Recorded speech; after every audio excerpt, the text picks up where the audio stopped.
Most people are stuck in these, but they don't even realize it. Driven Mofos, welcome back to another episode of The Underestimated Entrepreneur. For those of you who don't know who I am, I'm Michael Mojo, founder of Mojo Human Performance Institute, where we focus on business, mindset, and lifestyle hacking for driven mofos.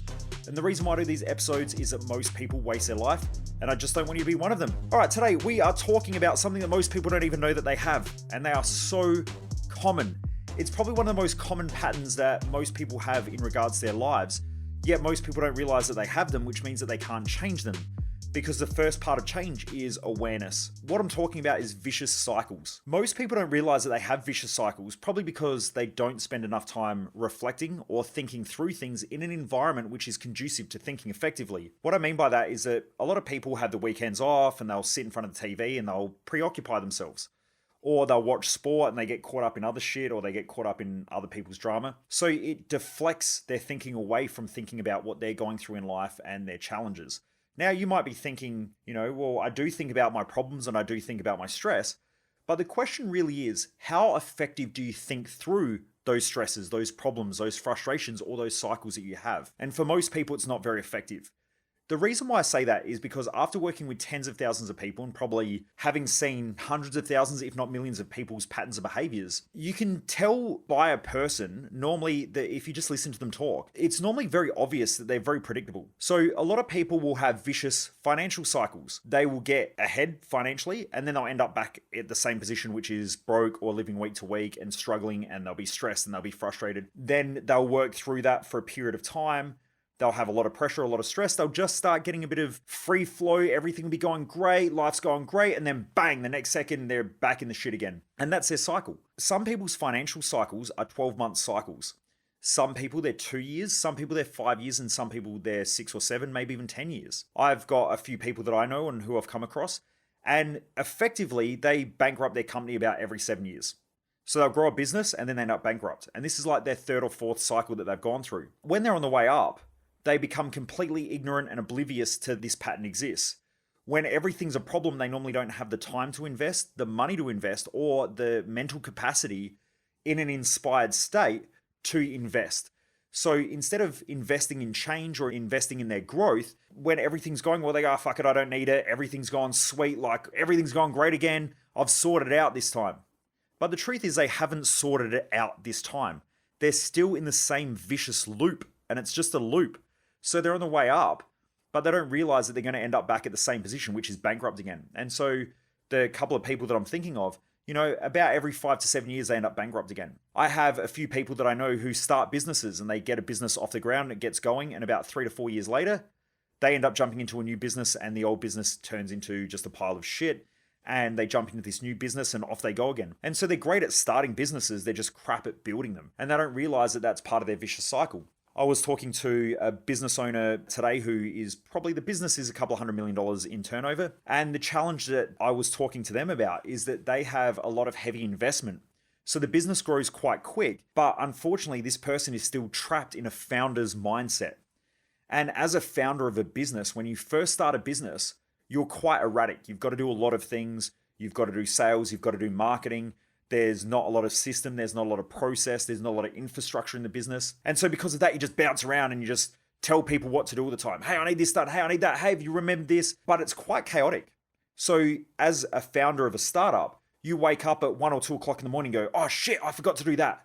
Oh crap, I haven't done that. And then so the next morning you go to work and you blast staff and you go, hey, I asked you to do that the other day. How come it's not done? And so everything is very, very erratic and sporadic.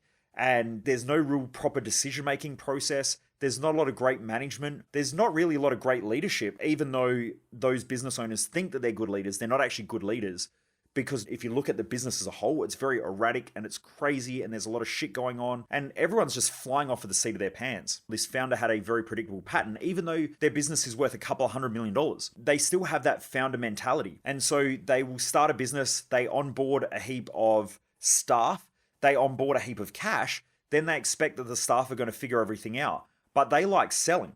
So they go out and they sell all this stuff, they make a ton of money, and they're in an industry, I'm not going to name what industry it is, but it's in an industry where it's conducive of making a lot of money really, really quickly as well. And so the business takes off, and then, 4 to 5 years later, or actually even from the start, but 4 to 5 years later, he's stressed out, he's frustrated, staff are fucked, they're all useless, I can't believe it, like, I'm paying all this money, there's all this money going out, I just can't trust half of the people there, everyone tells me that they're doing things, they're not doing stuff. But then because the business has been erratic for so long, every time he takes his foot off the gas with sales, then cash flow starts drying up in the business because they've got a big team. And so then he jumps back into sales and sells more. But then when he's not there watching the team go mental again because there's no systems and processes and infrastructure. And so they waste a lot of time, they waste a lot of energy, they waste a lot of resource.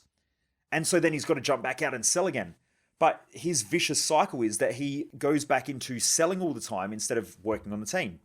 So he keeps making money, but the team are the thing that keeps costing him money. So he's in this almost like a rock and a hard place where if he's not doing sales, then cash flow dries up. But if he doesn't work on the team, then they keep spending all the money that he makes anyway. And there's so many inefficiencies that this cycle keeps going around in circles. And then when it happens, after a while, he gets stressed out and burnt out. And so he wants to go and start another project or another venture or something like that. And he's up to his, fourth or fifth venture now. And the business can't scale above where it's currently at because he just keeps doing the same thing, right? He's predictable. And so that's what I was speaking to him about this morning. Hence why I want to talk about this on the podcast, because he's predictable. It's just he doesn't realize that his vicious cycle is about a 5-year cycle. Now, some people have those 3-year financial cycles. Some people have a 1-year financial cycle. Some people have an intimate relationship cycle where their longest intimate relationship is 3 years.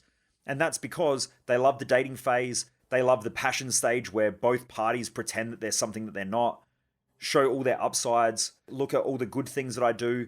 Because this is what happens when you date, right? You don't tell people who you really are. You tell people all your good things. So, you poop with the door closed. You don't argue, you don't fight, you hug each other, before you catch up with each other, you both go have a shower and you all get cleaned up. And so then when you meet up with each other, you all smell amazing and you're all fresh and your teeth are cleaned and, you talk about all the nice things in your life. But when you start living together, you start realizing that the other person has this whole other side, and it can create a lot of chaos in a relationship. And the more someone lives with the other person, the more they get to find out who that person really is. Now, a lot of people don't like doing that because it's quite tough and it's quite challenging. You've got to have more effective communication. You have to understand another person's values. You have to then understand how to get them to do things that you want, but also give up things that you want in order to help them as well. And so you've got to work together, and it's very much a team dynamic. But a lot of individuals don't like going through that stage because it's fucking tough in order to build a high quality, great relationship, which sometimes can take 10 to 15 years. And really, a great relationship you're working on your whole entire life. The same as business, the same as your health, the same as anything that's worthwhile. But a lot of people don't like doing that. They like the passionate, exciting, fun stages of a relationship. And then all of a sudden, when that relationship starts to grow effectively and you start to see that other side and you've got to work on communication, all these skills, some people freak the fuck out and they go, you know what, this person's just not right for me. And that's their bullshit excuse to not working on themselves and not working through their challenges and not learning how to communicate effectively, not learning how to understand other people. And so they never end up in a loving relationship. They just have a passionate relationship, which they think is love. That's not what love is. If you've listened to my other podcasts, love is essentially the dichotomy of both pleasure and pain, both good and bad. And so in a loving relationship, your partner is your best friend and your nightmare or your worst enemy. They'll bring out the best and the worst in you. They will help you to balance out. So when you're elated and excited, they will kick your legs out from underneath you and show you why you're not as good as what you think you are. When you're down and depressed and feeling like shit, not backing yourself, they'll come and support you and pick you up. And that's why a lot of people don't really want a loving relationship. They want a passionate relationship. And the word passion, the etymology or the history of the word, means to suffer. And the reason why people suffer in passionate relationships is because passion is fun. It's all one-sided. It's very, look at me, I'm always clean, I'm always fresh, my family's amazing, my friends are amazing, my work life's amazing, look how great I'm doing in life. And so you show all the upsides because you're selling yourself to this person. Whereas after a while, the person knows who you are. And so you have to sell yourself in a better way, which means you need to be better, you need to improve. You need to get better because they can see all your faults, all your bullshit, all the things that aren't really you, and they'll call you on that stuff. And some people just don't like that. So some people end up in a relationship cycle. Some people end up in a health cycle. Gain weight, lose weight, gain weight, lose weight, gain weight, lose weight. And that cycle might be a 6-month or a 3-month cycle that they go through. These are common cycles that most people face. It's just when people are on the way up, they become fucking ignorant and stupid. When everything's going well, they go, oh, I don't need to change. Everything's going great. I've figured it all out. And this is the dumb shit that they convince themselves. I've figured it all out. Yet, it eventually ends up in exactly the same position that they always keep ending up in. And that is, they hit rock bottom again. And then when they hit rock bottom again, they beat themselves up. They feel guilty. They feel ashamed of stuff, and all this stuff stops them from acting again. So when they're on the way up, they don't change. Because why would I change when everything's going great and I'm a fucking hero? But then when everything turns to shit, they think that they're the worst person ever and they're the greatest villain that they've ever met inside their own mind, and they beat themselves up and feel guilty and feel like shit and they're ashamed. And so again, they don't change. And so this is the reason why most people don't change. They're predictable. 95 to 99% of the people that I went to school with, they're the same fucking person that I went to school with. We left school when I was 18. I'm now 39. 21 years and they're still predictable. They're still doing the same shit. They act the same way. They think the same way, and they still hang out with the same people. Why? Because they're predictable. They're just predictable. There's nothing wrong with that. It's just that if you're listening to this podcast, you're a driven mofo. Like, you're driven for more. You're driven to achieve. You're driven to be better. You're driven to grow. Now, there's nothing wrong with staying the same. Like, if you want the same life that you've always had, then that's perfectly okay. But you've got to accept that and be honest with yourself. The majority of people in my community or in this community are driven for more. There's nothing wrong with that either, but you've just got to admit to yourself what you want. And you've got to admit to yourself what it takes in order to get those things. Like, I know that I'm driven to feel good about my body, and in order to feel better than what I did at 20, at the age of 40, and at the age of 50. And so because of that, I've had to be honest with myself. I need to train more. I need to stretch more. I need to look after my nutrition better. I need to get advice from better people. So I need to go out there and have a bunch of people who I'm surrounded with who are extremely great at what they do, from physios to chiropractors to my integrated medicine doctor, who I go to and go get blood work done and all that sort of stuff. Do I have to do that? Fuck no. I can just be average like most other people. They don't need that. But if I want to be great, then you've got to surround yourself with great people and do great things, which normally most people don't understand. My family are like, why are you going to the doctor? And I'm like, I don't know, because I want to stay healthy. And they go, but you are healthy. And I'm like, I fucking know, that's why I go to the doctor. Why do I have to wait until I'm sick to go to the doctor? It's counterintuitive. Why do I have to work on my mental health when it's fucked up, but I don't need to work on my mental health when everything's going well? Like, that's counterintuitive. It's fucking stupid. Like, if you want to be great, professional athletes have trainers. Why do they have trainers? Is it because they're lazy? Is it because they're shit? Or is it because they're stupid? None of those things. They just know that to get the best out of themselves, they need to have someone who's observing from the outside, and they need to do different things. Now, does the average person think that same way? No. That's why they're average. That's why they're mediocre. That's why they're the same as most other people in society. Most of our society, even though, they say they want to perform better and they want to do better, they don't really, because if they did, they would change the way that they view having people around them. For instance, if you want to have a great relationship, how many people have a relationship coach or go to any courses where it actually helps with a relationship? Now, I'm not talking about the bullshit spirituality ones that are all based with people that haven't been to Earth for a long, long time and float around on fucking clouds, because a lot of them are dreamers. I'm talking about real legitimate dating or relationship coaches that will grind you and call you on your bullshit and will say to you, you don't fucking listen to that person and you don't communicate effectively. You don't say what you want. And if you don't say what you want, then this is the core result. You need someone who's going to hold both parties accountable. Not someone who just talks about a fantasy and an ideal like, oh, we should all get along and everyone should just get along and, you should both just accept each other. That's great in theory, but how do I accept the other person? How do I accept their bullshit? How do I accept their values? How do I accept it when I want to go do something and they don't want to do it? How do I communicate that more effectively? What does it look like? What's the strategy? These are the things that people need in order to have a great relationship. Yet most people won't do that. They want a great relationship, but they go, oh, I don't really have a problem yet, so therefore I don't need a coach. And then when the shit hits the fan, everything falls apart and they're ashamed to go to a coach because they'll figure it out themselves. The same as most people go to a personal trainer because they're ashamed of their body, not because they're inspired to have a great body. Those who love training and understand exercise and health and fitness is a priority in their life, they'll get a trainer, not even to hold them accountable, but to bring out the best in them, to get the best out of them, to understand the little nuances of the way that this person operates. Other people, they'll get fat, they'll get overweight, they'll feel like shit, they'll get sick, they'll end up with some sort of dis-ease, and then all of a sudden they go to a trainer or they go to a health professional and they go, fix me. And then when everything starts going well, they go, sorry, I don't need you anymore, I'm already fixed. And then they just end up back in the same position because most of their decisions are made in desperation, not inspiration. They're made from pain, not the potential of what they could be. And that's the difference. I had a conversation with a business owner the other day and they said, I love the whole idea of what you're doing in Business Growth Odyssey, but at the moment, I don't really have any problems. And I was like, cool. Is that your decision-making strategy to grow a great business? that I only do shit when I have problems? Because if that's the case, then you're probably going to do well for a while and then end up back in problems. Do well for a while and end up back in problems. And you'll never get proper traction. You'll just go around in circles. Whereas when you go, I love business, therefore I need to learn a lot of shit about business. And in order for my business to grow, I need to be learning and surrounding myself in a growth environment in order to consistently learn. Because there is so much shit that I need to learn in order to be a great business owner and a great business leader. So therefore you're basing your decisions on your potential of what you have the capability of becoming instead of just dealing with problems. And most people's driver in life is pain. And as I mentioned, most people's vicious cycles are just pain avoidance. And then they're in pain and then they do enough just to get out of pain and then they end up pain avoiding again. And so they just go around in circles. Versus a person who's inspired goes, I can be great at this thing. Therefore, let's be great. What does it take in order to be the best that I can be at that thing? Whether it be an intimate relationship, whether it be health.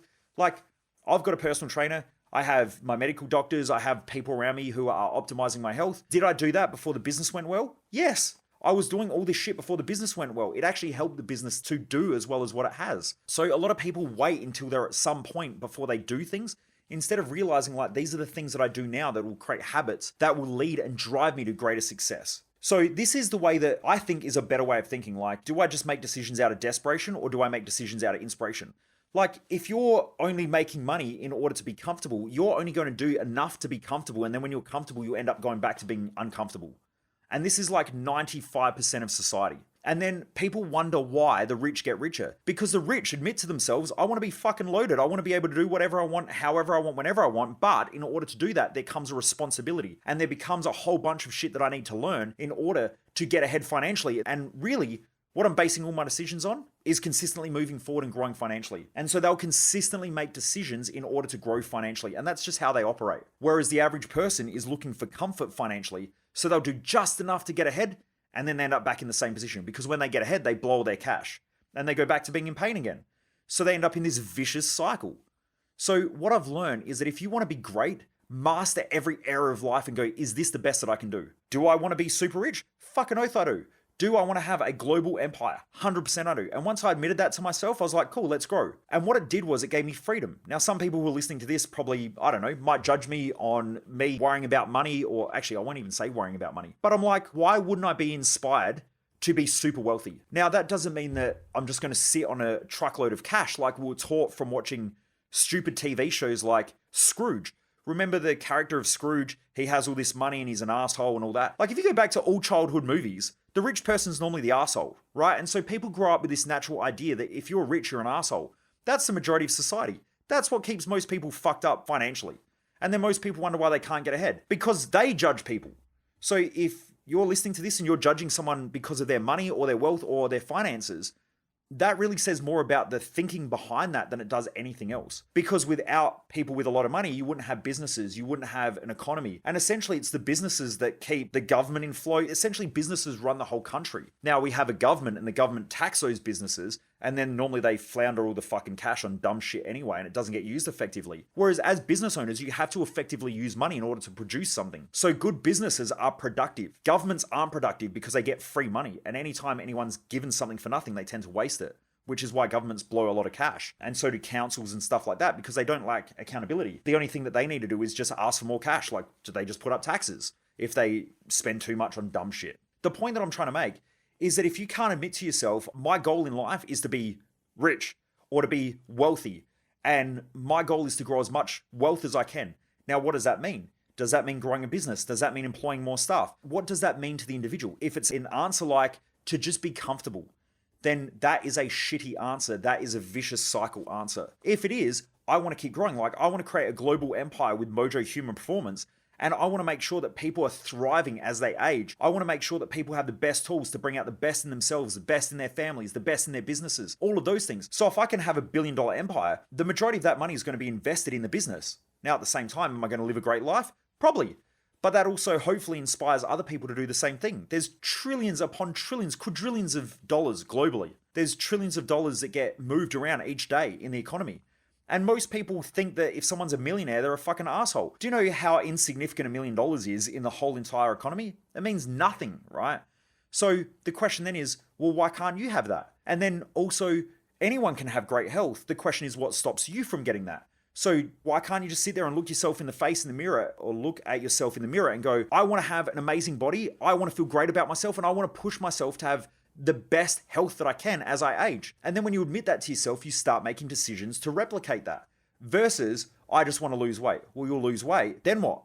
Then what will happen is most people gain weight again. Why? Because they're at the limitations of their thinking and their goals. Growth in life is like 90 to 95% mindset and psychology, and about 5% strategy. Yet if you talk to most people that walk into a gym to want to lose weight, you ask them, what's the key thing to losing weight? And they'll tell you, diet, exercise, all things that are strategy related. So I need to count my calories, and I need to train, I need to have the perfect program. No, you don't. You need to have the right mindset first, because given that strategy, you'll still fuck it up. Or you'll do just enough to get the results that you want, and then you'll end up back in the same position because you'll go back to what you've always done when you get comfortable. So it's all changing your mindset. The more you change your mindset and work on your perceptions, not just the belief, the actual in-depth perceptions and the filtering mechanisms in your brain, which is a lot of the stuff that we go through at Thrive Time. Hence why that event is so different than the majority of almost every other personal development event on the planet. Because most people talk about limiting beliefs and past stories and all that. That's great. But do you know the neuroscience of how perceptions are created?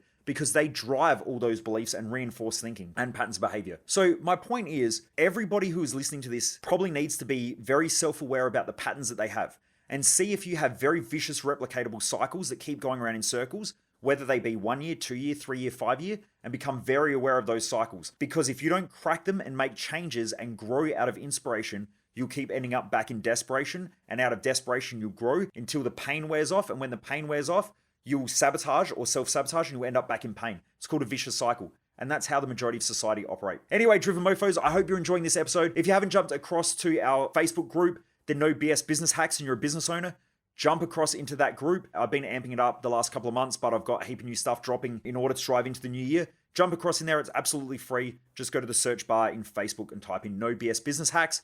Join the group. Grow your business. Get out there. Also, for those of you who this stuff is resonating with, go and check out my Thrive Time event. Grab your tickets. I guarantee that event will change your life and your perceptions on the way you do everything, and break a lot of those cycles that are stopping you from getting the results you want. Anyway, Driven Mofos, have a great day. Keep kicking ass. And I look forward to you joining me back here once again on another episode of The Underestimated Entrepreneur. Take care, everyone. Peace out. Keep driving hard. Most people waste their life, and I just don't want you to be one of them.